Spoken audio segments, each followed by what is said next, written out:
Welcome back to Conversations That Matter. I am Ron Gray. I am here with Dr. Peter Buecker, part two of our New Year, Better You conversation. And we're talking about how we go into the new year and we create these big New Year's resolutions. And within days or weeks, it seems like we abandon those commitments to ourselves.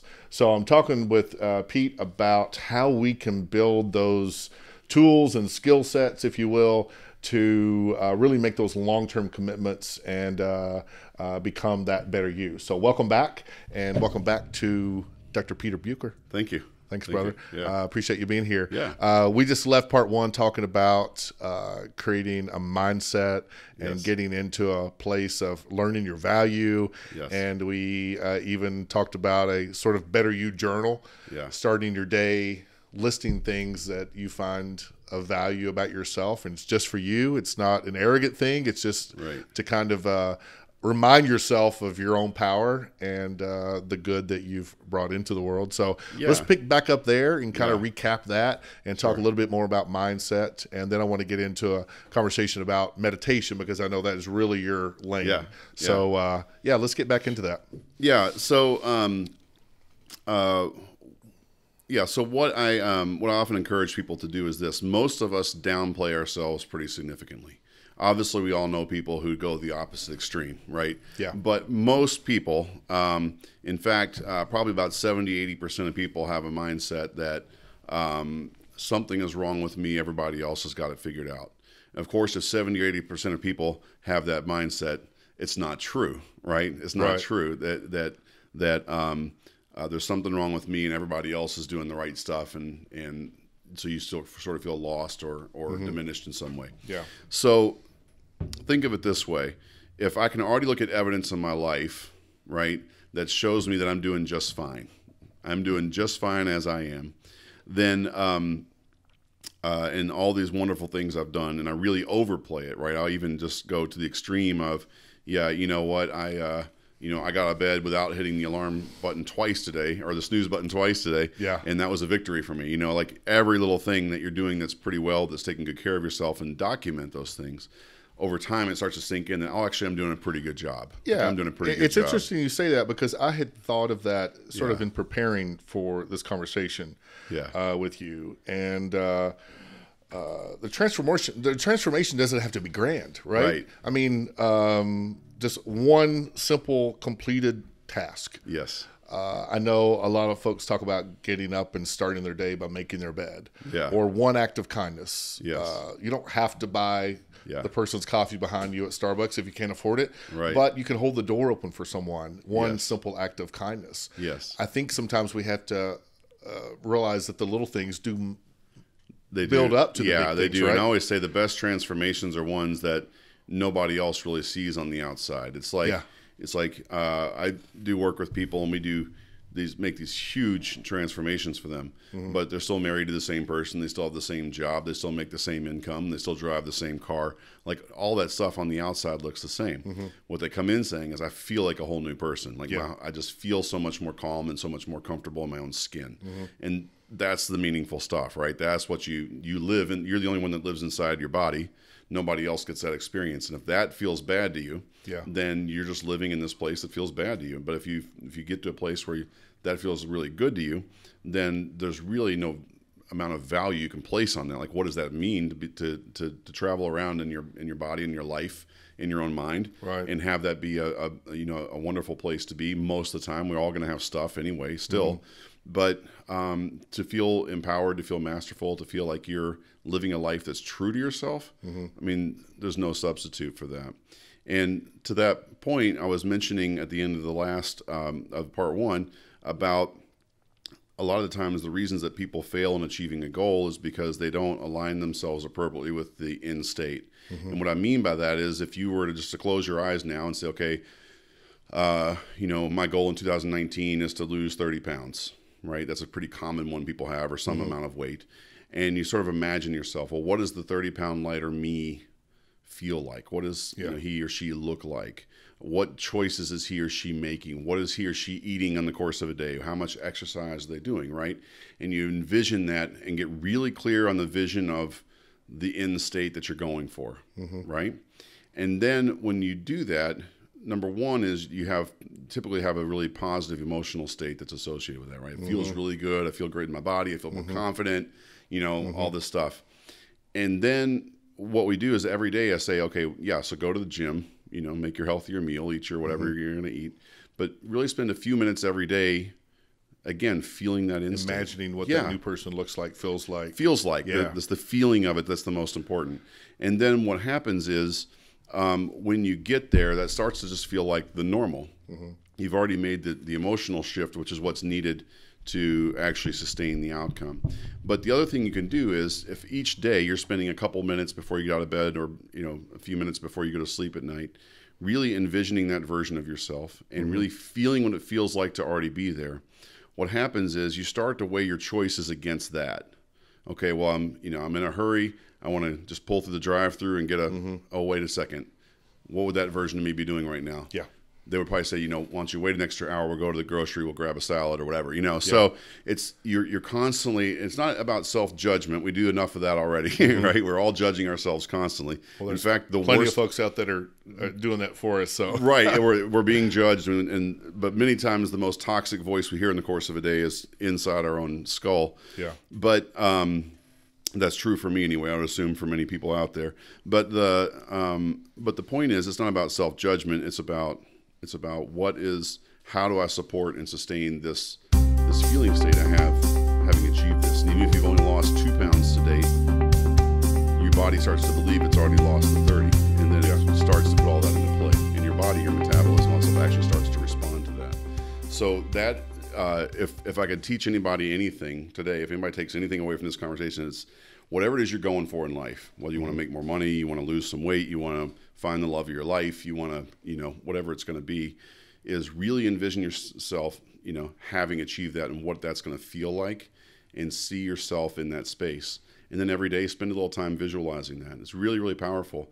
And then you start saying, okay, well, what would that version of me be doing right now? Yeah. Right. What choice would that version of me be making? Yeah. And then at some point, that becomes the normal version of you, and then the outcome delivers. We're going to call that the better you visual. Yeah. Okay. I like it. The better you vision. I like it. Yeah. That's powerful. Clarity of vision is really important for achieving anything. And that really is, like you said, if anybody takes anything from this, and I'm taking that and I'm going to employ it into one particular space in my life. Yes. I'm going to keep it to me. I'm not going to share it with anybody. That's exactly what I'm going to do. There's something missing, and I know that I need to visualize that. I need to have a vision for that. Yes. And I think sometimes for me, I get lost in the everyday shuffle of life. Yes. And there's lots of stress that comes with that, but most of mine is all good stuff, and it's all stuff that I want in my life, but comes even though all that is good stuff, it still stacks up and adds stress, right? Because there's so many hours in the day, there's so much time you have. But that skill set is powerful. Yeah. Just, literally a couple minutes a day, of just close your eyes, take a few deep breaths and imagine yourself at the state that you want. Mm-hmm. And when thoughts creep in of, but that's not your reality, you go, okay, this is my fantasy. You're going to get out of here right now. Yeah, but it's my vision. Blow those thoughts away. Yeah. And you just allow yourself to really settle into what's it going to feel like, or wouldn't it be nice to feel the way it will feel? So there's no resistance to it. You're just feeling it. You're allowing yourself some positive feeling of something that you really want. And then just each day you just do that. It's very, very powerful at how that starts to shift things in your favor. And without a vision, what do we have? Right.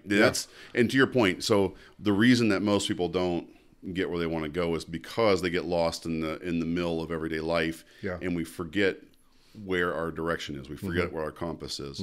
And so if you can keep your eye on that vision, you keep that feeling state. Again, it's the feeling of it that matters. Yeah. You keep the feeling of it, that keeps you pointed in a direction. Yeah. So that even when it's kind of like going on a road trip, right? If I want to go to a beach, and you just get in your car and start driving, west, for instance, you could wind up anywhere, right? But if you say, I want to wind up at this beach, and you have a clear vision of how you're going to get there, then you could, there could be traffic delays, there could be an accident here, you have to get rerouted, but eventually you're going to get to that place you wanted to go. But if you have no idea where you're going, you could wind up, from here where you head to just get in the car and head west, you could wind up in Mexico, you could wind up in Canada, you could wind up anywhere. Well, that kind of speaks to the next thought I had. Yeah. I want to get to your meditation practice and your coaching around that, but I want to talk about this.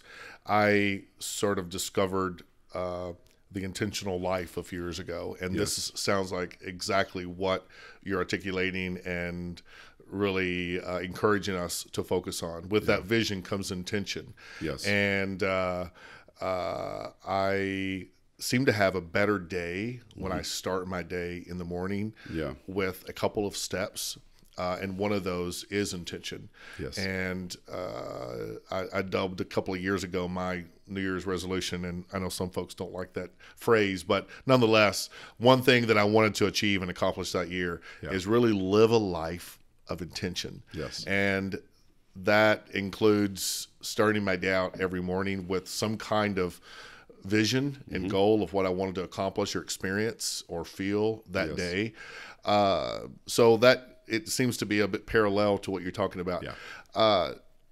What's your morning ritual? We're talking about being a better you in the new year. What do you do every morning? Because you have your stuff together. Mostly. Yeah. You've got a somewhat brand new career. Yeah. You're working on a PhD. You've got 2 young daughters that you're really actively involved in. You have a social life. How do you start your day every morning? Yeah. So what I try to do is I like to do my meditation, which we'll talk about in a little bit. But I like to do my meditation either first thing in the morning or at night right before I go to bed, and I commit to doing that every day. For the most part, I'm human. I miss sometimes, but I like to do. I know that my day starts better if I do that, even if it's 5-10 minutes. Yeah, it doesn't have to be a big deal. But if I do that, I know my day is going to go better. But mostly what I do, Ron, is I try to do anything that gets me started with a positive feeling, and that could be listening to songs that pump me up or make me feel good. Songs that are reflective of a time in my life where I felt really good about myself or something that was really fun to remember. So I like music. Sometimes I'll just pull out a book and I'll just flip to a page and just read a paragraph or two. But anything that inspires a positive feeling first thing in the morning. I think that for me has been the most powerful thing. Yeah. Or writing down, writing a couple of gratitudes or writing a couple of things I'm excited about that day. Yeah. Even a list of, okay, here's 4 things I want to accomplish today or 5 things I want to accomplish today. So each time I get to tick one of those off, I feel good about it, right? It's doing things, like you said, it's intention to create positive feeling for yourself. Yeah. I'm sort of a traditionalist, and I like rituals. I like routine. I'm not afraid of change. I love change too. But I always have a better day when I start my day with meditation. A lot of people say they start their day in prayer. I start my day in gratitude. Same kind of prayer. It's the same thing. It's all very similar. Absolutely. But I feel so much better, and my day goes so much smoother, even if there are outside forces that I have to kind of navigate around when I meditate. And whether it's 5, 10, 20 minutes, it is a stark contrast to when I don't do it. Yes. And I have a second commitment or a second ritual that I don't always achieve, but when I do, I feel calmer, I feel better, and that's read 20 minutes a day. And no, I don't always get to do it in the morning time.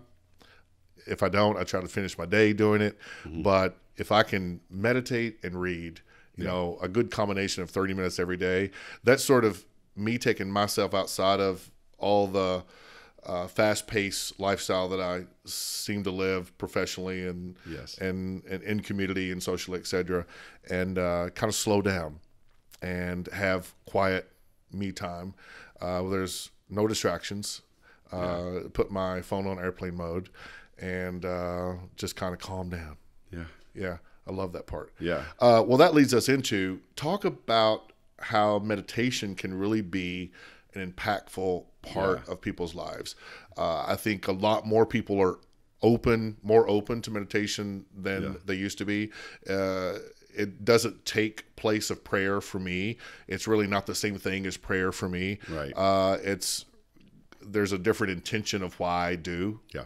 that practice. Sure. Talk about that and how you have evolved over the years as a meditation guide or teacher, and how it's really impacted your life. Yeah, well, that's a that's a huge conversation. That's a whole nother conversation, Yeah. right? But I think in short, it's this, Ron. Like, I came to the practice of meditation at a time in my life where I needed it. I needed something, and it was shown to me, and I really resonated with it, and it literally has changed my life and for the better in every aspect of my life in the last 10 years or so. That being said, I see meditation the way that I do it. I've had I do have a pretty significant spiritual practice with meditation as well. But really more than anything, I think it's a tremendous life skill, because here's the facts. The facts are we're all traveling around in this world with thoughts, with emotions, with reactivity, where we have relationships, we get fouled up in communication and all these things that creates problems for ourselves, right? And diminishes our experience and our enjoyment of life. In meditation, you get to practice with all those things so that you become skillful. Oh, I noticed that, when this thing happens, these thoughts come, which leads to these emotions, which leads me to do this or to say this, right? And so you start to become very skillful with how your internal machinery works, how your operating system, so to speak, is functioning day to day. So when you do that, you become very facile with becoming aware of these patterns, right? Is one thing that it does. And when you can do that, then you can start to realize that in the moment where I normally have been reactive and sort of knee-jerking these responses, I actually have choices. And when you realize in the moment that you have a choice, literally, of what to think, what to feel, or what to do, it's tremendously empowering. Okay, so I think I would love it to see a world where we teach everybody, a basics of, here's just some basics of meditation practice that you can do 5 minutes a day, every day. Yeah. That will literally change your life for the better and change our society, I think, for the better, because we have people now who are skillful in how to deal with their own thoughts and emotions. I always say the metaphor is this. If I say, okay, Ron, we're going to put you up on the stage and in 5 minutes to a crowd of 1,000 people, and you're going to talk about astrophysics, and we have the slides, for you. Yeah. Go. Yeah. You're going to be like, what? Right. And you could get through it. You have the slides and you're sitting there reading and you're nervous and God, I hope they don't ask me any questions. And if they do, I don't know. And I'm going to, versus if I say, Ron, you're going to get up in a few minutes in front of a big group of people and you talk about the thing in your life that you're most passionate about, talk about your niece, right? Who you love dearly. Talk about, something that's really meaningful to you. And you would get up there and talk, and if anybody had a question, there's nobody that would ask you a question that you couldn't answer. Right. Or you would choose not. You know what? That's a little personal. I'm not going to answer that. Yeah. Right? And you're totally in control of that situation. Most of us are traveling around our lives like the first scenario. We learn some things early in life from people who may not have set the best example of how to deal with things. And then we just think that's the way it's supposed to be. And then we don't feel at all in control of what's happening. We totally feel like circumstances are in control of our lives. Whereas with the meditation practice, it flips the script. Now no one is more in control of your thoughts, emotions, and behaviors than you are. Yeah. And now you're approaching everything with, okay, what's the more meaningful thing here for me? What's the appropriate thing to do? What's the most truthful position I can take here? When do I cut this conversation off because it's not good for either of us anymore? And so you become more skillful in that way. More self-aware. And more self-aware and more insightful about yourself and about the world around you. And then life takes on a very different flavor when you do that. It helps me to think before I speak oftentimes. And I had an incident where I felt like I was having an asthma attack, not a full-blown attack, but in my 20s, I used to run a lot. I ran distance, and I was told I had exercise-induced asthma at the time. Yeah. And I had an inhaler, and that sort of came back about 2 or 3 years ago. And my mom passed away almost 2 years ago, and a few months after that, it just seemed to be building up more and more and more in me. Yeah. And I went to my physician, and she did a pulmonary function test, did other studies, and she said, Ron, you don't have asthma. Yeah. you have anxiety. And I kind of knew that I was feeling anxious about some things, and maybe not necessarily being conscious always about my feelings, and experiencing that grief process around my mother's loss. But I realized that when I was more conscious of my breathing, and that is my anchor in meditation, is my breathing. Yes. And the more I practice meditation, the less anxious I felt. Yeah. And that is one of the biggest reasons I do it. Yeah. And I've never had a full-blown anxiety attack. I don't have really any outward symptoms of anxiety, but it's how I feel, and it's how sometimes I feel like I can't get a good cleansing deep breath. Yeah. And truly, meditation has changed how I manage that feeling. Yeah. And it's been life-changing in other ways too. Yeah. And I think and that's, people who do it and stick with it, that tends to be the experience. I think the bigger problem people have a lot of times is they sabotage themselves before they start. Yeah. They assume that they can't do it. Yeah. Because, my mind is too crazy. I feel too much anxiety. My life is too stressful. I don't have time. There's all the barriers that show up, right? Yeah. But really, the message I would like to impart here is that there's no right or wrong experience to have when you sit to meditate. It's about the experience you have when you sit to meditate that matters, right? It's a personal experience. You're not going to be assessed or judged by anyone because you're doing it in the privacy of your own space. You're not being graded. Yeah. The other thing is that the calm, I think a lot of the images out there sort of do a disservice to people because they think, oh, well, if I'm quote unquote good at it, then I'll be very calm and I'll have no thoughts and all that stuff, and nothing could be further from the truth. And I make a case a lot of times in my classes about there's everything you would need to do to get all the benefit of meditation. You're already doing all the time anyway. It's just a matter of gearing those things in the right way that actually provides benefits. So as long as you're breathing, you can do meditation. It's that simple, and it's just a matter of finding a practice or a skill set that appeals to you. And nothing has to look different. Nobody even has to know you're doing it. Yeah, I was just thinking that. You can do it lying in bed and pretend you're asleep. Yeah, you experiment can with it. I've done it lying in bed. I used to literally, when I was working the busy office practice of orthopedic surgery. The only place I could get away and where people wouldn't bother me, I would go in the bathroom and lock the door and turn the light off. Yeah. And I would just sit there for 5 minutes, literally just meditating. Yeah. Just calm down, just get away from the stress of it for just a minute. And then I would come back out and go about my day, But if I went to my office, somebody's going to be banging on the door or calling back there, where are you? Yeah. But I knew if I just went in there and just literally locked the door and turned the light off, I'm like, okay, I can just, be here now. And then just do that, and nobody even knows. Yeah. And so it's, but it's been tremendously liberating for me. It's been tremendously impactful for you. It has. Certainly is not the thing for everyone. Right. But I think